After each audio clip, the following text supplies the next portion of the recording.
मजलिस इत्तेहादुल मुस्लिमीन के सदर व रुकन पार्लियामेंट हैदराबाद बैरिस्टर असदुद्दीन अवैसी बहुत जल्द वेस्ट बंगाल में शानदार एंट्री करेंगे।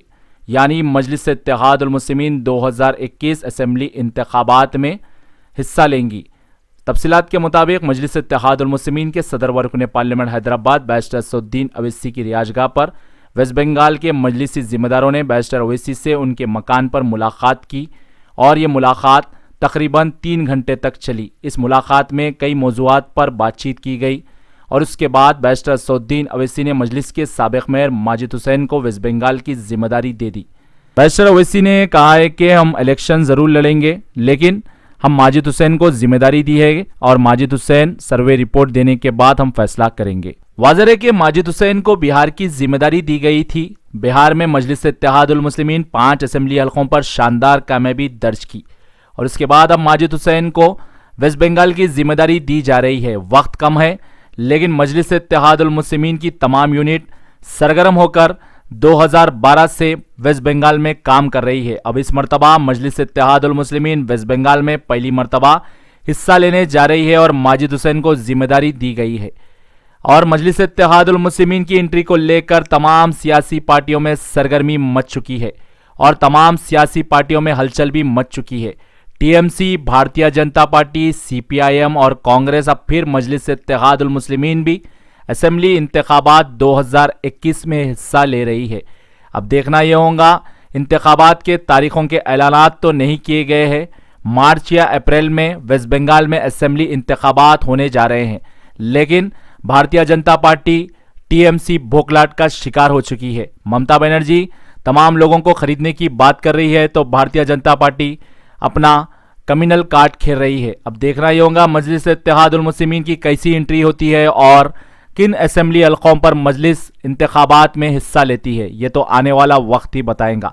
इसी ज़िम्मन में भारत की तरक्की के नुमाइंदे से बात करते हुए वेस्ट बंगाल के मजलिसी जिम्मेदारान अजीज़ अल हसन ने बताया कि ममता बनर्जी की पार्टी पूरी तरीके से नाकाम हो चुकी है और ममता बनर्जी मजलिस की आमद को लेकर बोखलाहट का शिकार हो चुकी है। इमरान सोलंकी ने बताया कि भारतीय जनता पार्टी और टीएमसी में वार और पलटवार का सिलसिला जारी है और मजलिस इत्तेहादुल मुस्लिमीन की एंट्री को लेकर ममता बनर्जी बोखलाहट का शिकार हो चुकी है और खरीदने की बात कर रही है।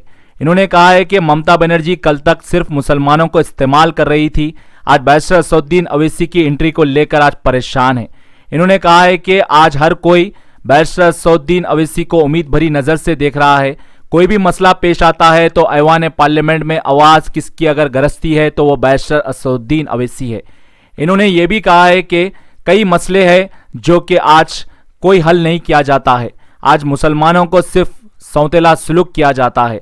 वेस्ट बंगाल में हर कोई फर्द आज बैरिस्टर असदुद्दीन अवैसी को उम्मीद भरी नज़र से देख रहा है और हम ये असेंबली इंतखाबात में हिस्सा लेते हैं तो पूरी ताकत के साथ हम मुकाबला करेंगे और इम्कानात है कि मजलिस इत्तेहादुल मुस्लिमीन वेस्ट बंगाल से भी कामयाब होंगी। और इनके अलावा असगर और दीगर ने भी भारत की तरक्की से बात करते हुए बैरिस्टर असदुद्दीन अवैसी से इज़हार तशक्कुर किया और कहा है कि हम यही दिन का इंतज़ार कर रहे थे।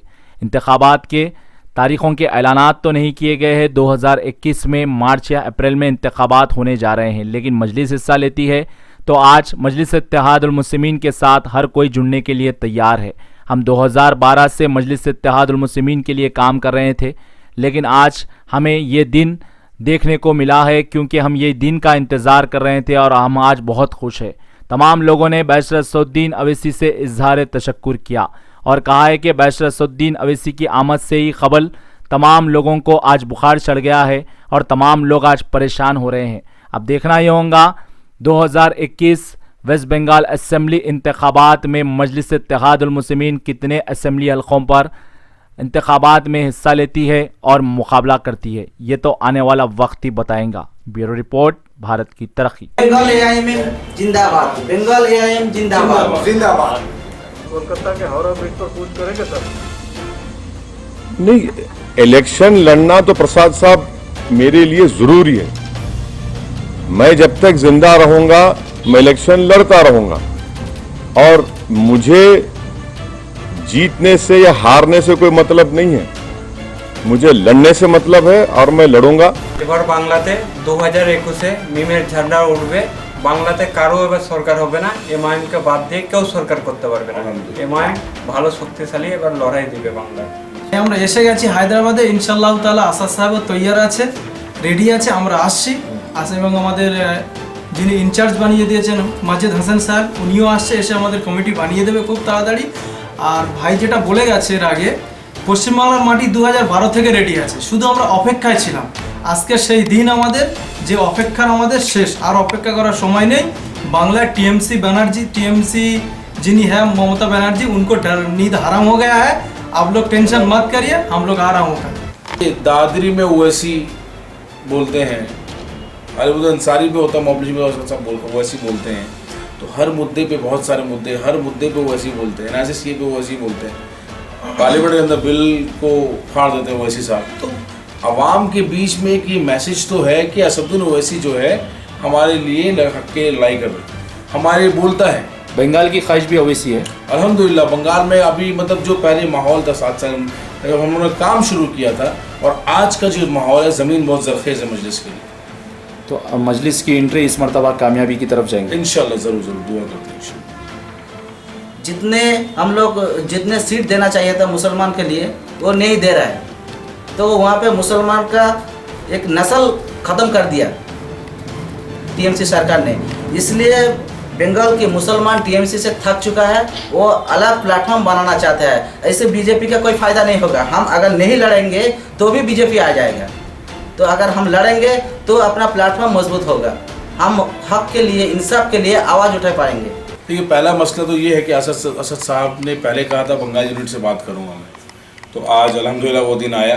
बंगाल के जो लोग 7-8 साल सोच रहे थे, उन्होंने बुलाया, अपनी रिहाइश पे बुलाया और बहुत ही इस्तकबालिया मतलब इंतज़ाम किया था। उन्होंने बताया, पूछा बंगाल यूनिट से कि हम लोग बंगाल में इलेक्शन लड़ सकते हैं, नहीं लड़ सकते, कितनी सीटों पर लड़ सकते हैं। तो ये जो सारा जो सवालात है ना, उन्होंने सारे बंगाल यूनिट पे छोड़ दिए।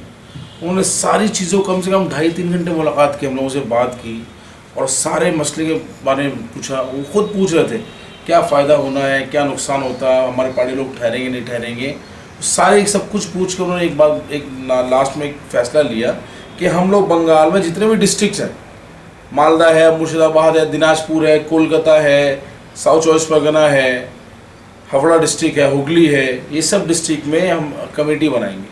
कमेटी इन द सेंस कोई पार्टी का प्रेसिडेंट नहीं बनेगा। हैदराबाद से लीड करेंगे इंशाल्लाह, हमारे जो माजिद साहब हैं, माजिद साहब, वो लीड करेंगे इंशाल्लाह। वो जाकर वहाँ सारे मामला देखेंगे, कमेटी का पूरा सबको जायज़ा देंगे। टाइम कम है। हाँ टाइम कम है। देखिए सर, टाइम कम मतलब ये है कि हम लोग 7 साल से काम कर रहे हैं बंगाल में, तो टाइम कम तो टाइम बहुत हो गया और हम लोग ज़मीनी सतह पे काम कर रहे थे। तो अभी इसीलिए यही है कि जब वहाँ बंगाल के सीएम ने आकर बयान दिया कि हैदराबाद से कोई आके पैसा लेकर थैली में आके दे रहे हैं, इसका मतलब वक्त हमारे पास में बहुत, हम लोगों ने काम किया, तभी इसीलिए ममता बनर्जी हुकूमत ने जो सीएम है उन्होंने बयान दिया ही। तो टाइम कम नहीं, टाइम बहुत है। अल्हम्दुलिल्लाह उन्होंने बहुत अच्छा काम किया ज़मीन पर। देखिए सर, हम लोग 2013 साल से एमआईएम का काम कर रहा है बंगाल पे। तो इतने दिन का मेहनत आज रंग लाया, तो हम दिल से बहुत खुश हो। तो यहाँ पे जो हालात है, अब बंगाल में हालात बहुत अच्छा हो गया है। बंगाल में हर आदमी एमआईएम के बारे में पोस्ट कर रहा है, सोशल मीडिया में, न्यूज़ चैनल में एमआईएम के सब खबर चल रहा है अभी। तो हम लोग बहुत खुश है। और अगर असद साहब जाएंगे, जाने का वादा भी किया, एक हफ्ता में के अंदर वहाँ पे यहाँ का जो माजिद हसन साहब है इंचार्ज बनाया गया, और असीम अकर साहब भी है, उनका जाके हालात को समझेंगे कि किस किस सीट पे लड़ना है, कौन कौन लड़ेंगे। वहाँ पे एक टीम कमेटी गठन करेंगे। तो इसके लिए हम 1 सप्ताह के इंतज़ार में है।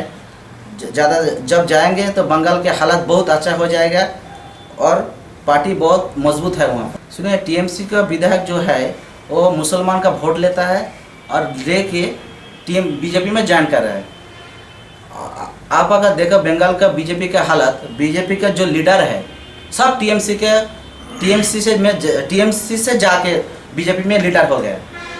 तो बंगाल का मुसलमान अभी टीएमसी का ट्रस्ट नहीं कर रहा है, विश्वास नहीं है इसमें। जो हमको वोट लेकर वो बीजेपी में जा रहा है।